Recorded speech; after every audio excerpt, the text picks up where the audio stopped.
अभी कुछ जो झारखंड में चल रहा है ना, वो ऐसा लगता है कि झारखंड एक फिल्म थिएटर हो गया है और अलग अलग मूवीज के शोज लगे हुए हैं।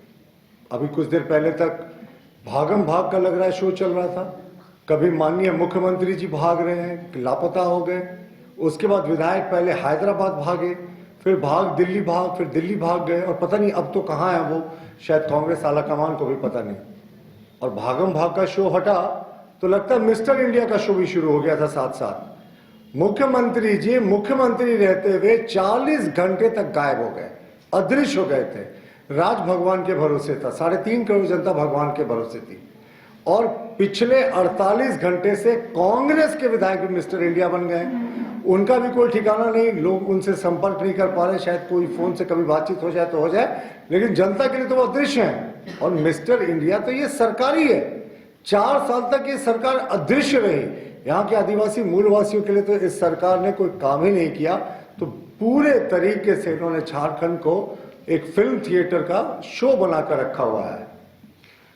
हमारा मानना है कि कांग्रेस के एमएलए जिस तरीके से भागम भाग का खेल खेल रहे हैं लगातार, अभी तो कई विभागों का बजट का 50% तक खर्च नहीं हुआ। हम इसे क्रिमिनल नेग्लिजेंस, क्रिमिनल ऑफेंस मानते हैं। इसलिए कि जब आप बजट का पैसा नहीं खर्च कर पाए और बजट खत्म होने में बमुश्किल 30-40 दिन का समय बचा हुआ है, तो आप इस राज्य की जनता के साथ अन्याय कर रहे हैं। कांग्रेस के विधायकों ने इस मुद्दे पर अपनी बात मुखर नहीं की, लेकिन वो कहते हैं ना कि वो सारे विधायक रुस गए हैं। अब शादी ब्याह में जैसे दूल्हे के फूफा को आपने रूसते हुए देखा होगा ना, तो अक्सर वो खाना खाने से भाग जाते हैं, रूस गए साहब। ऐसे ही हाल कुछ कांग्रेस के विधायकों का है, वो भी रूस गए, लेकिन जनता की समस्या से कोई मतलब नहीं। वो रूसे हैं तो अपने मंत्री नहीं बनने के कारण। तो ये झारखंड नहीं होके पूरा लाफ्टर चैनल हो गया। किसी विधायक के मुंह से आपने अभी तक ये नहीं सुना होगा कि बजट का पैसा खर्च करने में सरकार को अपनी प्राथमिकता देनी चाहिए। अभी झारखंड मुक्ति मोर्चा ने कहा कि ईडी डरा रही है। साहब, हम तो मानते हैं कि ईडी का डर अच्छा है। ये भ्रष्टाचारियों के मन में जांच एजेंसियों का डर नहीं होगा तो फिर तो वो फेल्ड गवर्नमेंट है। अब आप बात करें कि इनको सोते जागते ईडी नजर आ रहा है, तो आखिर क्यों? अगर इन्होंने कुछ गलत नहीं किया था साहब, तो ये तो डरने की आवश्यकता ही नहीं था। लेकिन जिस तरीके से आपने गलत किया, आपको पता है कि आपके ऊपर 70,000 करोड़ के भ्रष्टाचार का आरोप लगा है। और मैं आपको बता दूं, जैसे इनकी एक के बाद एक कलई खुलती चल रही है ना, तो इनके भ्रष्टाचार के जो पुस्तक है उसके पहले अध्याय का तो पहला पन्ना ही पलटा गया है। अभी तो पूरी पिक्चर बाकी है। और जहां तक ईडी के परफॉर्मेंस के बारे में ये बात करते हैं, तो मुझे लगता है आंकड़े जो हैं वो सबसे ज्यादा बोलते हैं। इनकी सरकार जब थी यूपीए की केंद्र में, उस समय ईडी एग्जिस्ट करती थी। ईडी ने उस समय 5,300 करोड़ का इलीगल कैश और प्रॉपर्टी का सीजर किया था। ये जिस समय मनमोहन सिंह की यूपीए सरकार शासन में थी, सिर्फ 5,300 करोड़ का। और पिछले 10 वर्षों में, उनके 10 वर्षों की तुलना में हम अपने 10 वर्ष करें, उसमें भी 1-2 महीना बाकी है, तो अब तक जो इलीगल कैश और प्रॉपर्टी का ईडी सीजर कर चुकी है वो 1,25,000 करोड़ है। आप सोचें, उनके शासनकाल से भी हम लोगों ने लगभग 25 गुना ज्यादा सीजर किया। तो ये उनकी करप्शन के प्रति टॉलरेंस और हमारे प्रधानमंत्री जी की करप्शन के प्रति जीरो टॉलरेंस के बीच के नजरिए को स्पष्ट करता है। देखिए, और ईडी के मामले में ये कहते हैं कि ईडी सरकार का एजेंट बनकर काम कर रही है, तो हमें ये बताने का कष्ट करे ना। ये तो ईडी के खिलाफ सुप्रीम कोर्ट तक गए। जो लोग जेल में बंद हैं ईडी के मामलों में, कहां इन्हें राहत मिली? यानी प्रथम दृष्टया सर्वोच्च न्यायालय तक ने माना कि इनके खिलाफ कुछ ना कुछ तो बात है, और बेल जो कहते हैं as a matter of right मिलना चाहिए, वो बेल भी इनको नहीं मिला। पूर्व मुख्यमंत्री जी भी जेल में है, अगली सुनवाई उनकी होनी बाकी है। तो हमें लगता है कि जिस तरीके से पूरा करप्शन का खेल झारखंड में हुआ और एक के बाद एक उसका जो पन्ना पलटा जा रहा है ना, तो अभी एक लंबा अध्याय बाकी है। और अगर जातीय जनगणना की हम बात करें, तो जातीय जनगणना हमारी जो पिछड़ी जातियां हैं ना, वो उनका विकास हमारी केंद्र सरकार की सर्वोच्च प्राथमिकता में है। हम चालू कर सकते हैं यार? देखिए, वो सर्वोच्च प्राथमिकता में है केंद्र सरकार की। जो हमारा पिछड़ों के प्रति सोच है, उनकी जो भी विकास के लिए कदम उठाने होते हैं वो हम करते हैं।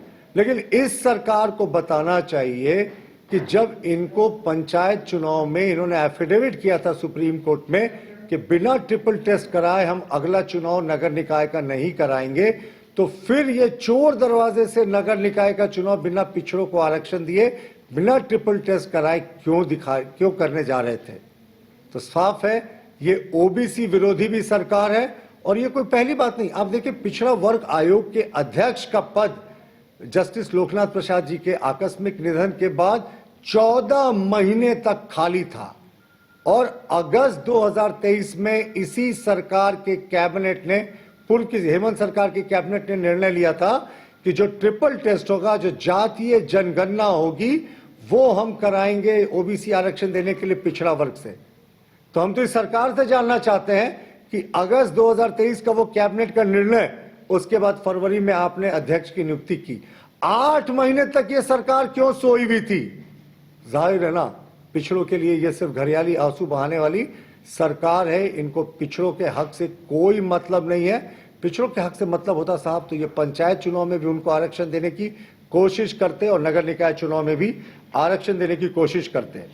और जहां तक इनके जो सहयोगी कांग्रेस है, तो उनका तो रिकॉर्ड इसमें और भी शानदार है। ये किस तरीके से पिछड़ा विरोधी रहे हैं। आपको याद होगा, मंडल कमीशन में बीपी मंडल साहब को 1978 के जुलाई में उस कमीशन का चेयरमैन नियुक्त किया गया था कि पिछड़ों के लिए आप एक कुछ फॉर्मूला सुझाएं। उन्होंने 1980 में अपनी रिपोर्ट जमा की थी।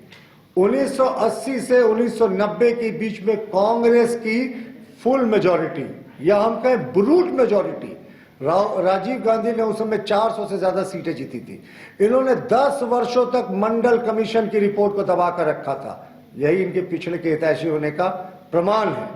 और आप कैसे भूल सकते हैं, राजीव गांधी ने प्रतिपक्ष के नेता की हैसियत से 1990 में point by point Mandal commission का विरोध किया था, आंकड़ों पर प्रश्न किए थे और कहा था कि यह देश को बांटने वाला प्रस्ताव है। तो आज ये घड़ियाली आंसू जो बहा रहे हैं, तो इसमें आपको वर्तमान स्थिति का भी एक बार अवलोकन करना चाहिए। पहले इनके राज्य के कैबिनेट का हाल बता दें। बैजनाथ राम जी को मंत्री बनाने का इन्होंने प्रस्ताव दिया था राजभवन में, अंतिम समय में हटा दिया क्योंकि ये पिछड़ा, माफ कीजिएगा, ये एससी विरोधी सरकार है। इनके सरकार में एससी मंत्रियों की संख्या 0।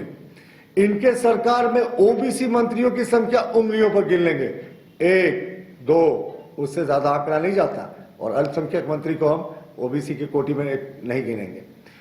और हमारी सरकार में इसके उलट आप देखेंगे तो ओबीसी मंत्री केंद्र सरकार में 27 है, 12 एससी मंत्री हैं, 8 एसटी मंत्री हैं, जो आज तक आजादी के बाद किसी सरकार में नहीं रहे हैं। और हम लोगों ने पिछड़ा वर्ग आयोग को संवैधानिक दर्जा दिया। सैनिक स्कूल में, मेडिकल कॉलेजेस में, सब जगह हम लोगों ने ओबीसी समुदाय के लिए आरक्षण सुनिश्चित किया। और इसके अतिरिक्त जो जम्मू और कश्मीर में धारा 370 के कारण एससी एसटी का वर्ग आरक्षण से वंचित था, हमने वो भी हटाकर उनको आरक्षण देने का कार्य किया। तो ये साफ है कि किस तरीके से ये सरकार ओबीसी के लिए सिर्फ लिप सर्विस करती है। ये सिर्फ घड़ियाली आंसू बहाते हैं। इनको पता है अभी इन्होंने क्या किया, कार्मिक विभाग साहब करेगा, अब एक एसओपी बनेगा, यानी स्टैंडर्ड ऑपरेटिंग प्रोसीजर, फिर वो लागू होगा, फिर वो पिछड़ा वर्ग आयोग के पास जाएगा, तब पिछड़ा वर्ग आयोग शायद कुछ निर्णय लेने की स्थिति में हो, तब तक आचार संहिता लागू हो जाएगा लोकसभा चुनाव का। तो ये अंतिम समय में, विदाई की वेला में, ये सिर्फ पिछड़ों के लिए घड़ियाली आंसू बहा रहे हैं। ये एसटी विरोधी सरकार है, एससी विरोधी सरकार है, ओबीसी विरोधी सरकार है। और एसटी तो मैं इसलिए कहता हूं ना कि कोई माइनिंग लीज देने की बात होती है, माननीय मुख्यमंत्री जी खुद ले लेते हैं, अपने परिजनों को दे देते हैं। मैं परिजनों का नाम रिपीट नहीं करना चाहता, विधायक प्रतिनिधि की पत्नी को दे देते हैं, अपने कॉकस के लोगों को दे देते हैं, लेकिन किसी आम आदिवासी को नहीं देते। तो ये पूरे तरीके से फेल्ड गवर्नमेंट है। और हमारा मानना है कि जातीय ओबीसी के हम जो उनका उत्थान है उसके लिए पूरे तरीके से समर्पित है। लेकिन सरकार को जवाब देना चाहिए कि इनको 4.25 वर्ष का समय क्यों लग गया जातीय जनगणना का आदेश देने में, वो भी तब जब लोकसभा का आचार संहिता किसी भी समय लग सकता है। और आदेश हुआ, अभी तो मैंने कहा ना एसओपी नहीं बना, फिर ये जाएगा, सर्वे होगा, तो ये इनको पता है। एक इनके पास सिर्फ घड़ियाली आंसू बहाने का जरिया है और कुछ नहीं। धन्यवाद।